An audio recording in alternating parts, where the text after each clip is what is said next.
High, আজকে সন্ধ্যাবেলা আমি একটু বেরোবো, তাই জন্যই রেডি হয়েছি। না না, আমি একা না, আমার সাথে আমার বড় যাবে, কারণ আমি এখানের রাস্তা এখনো অব্দি চিনি না। দুজনে অনেক ভাবনা চিন্তা করে ডিসিশন নিলাম, না এই গরমে এবছরেই আমাদের এসিটা নিতে হবে।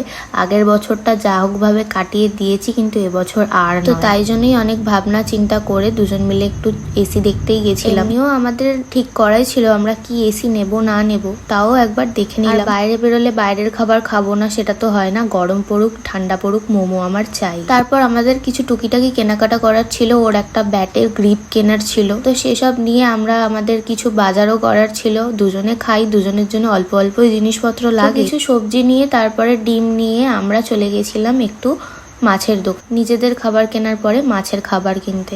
আর ওখানে গিয়ে আমার এনাদের সাথে দেখা, এনারা তো আমাকে দেখছে যেন কত চেনে। আর যতটুকু টাইম আমি ওখানে ছিলাম একে এত ডিস্টার্ব করেছি, আর এও মানে আমার সাথে তালে তাল ঠিকই মেলাচ্ছিল। তো বাইরে তো সব কাজ মিটে গেছে, এবারে ঘরে চলে এসেছি, কিছু জিনিস নেওয়ার ছিল নিয়ে ঘরে তো চলে এসেছি। আর আমার ঘরটাকে দেখে খারাপ কিছু ভেবো না, এই এতটা নোংরা আমার বরই যখন ঘরে থাকে এরকম ভাবে ও নোংরা করতে থাকে ঘর।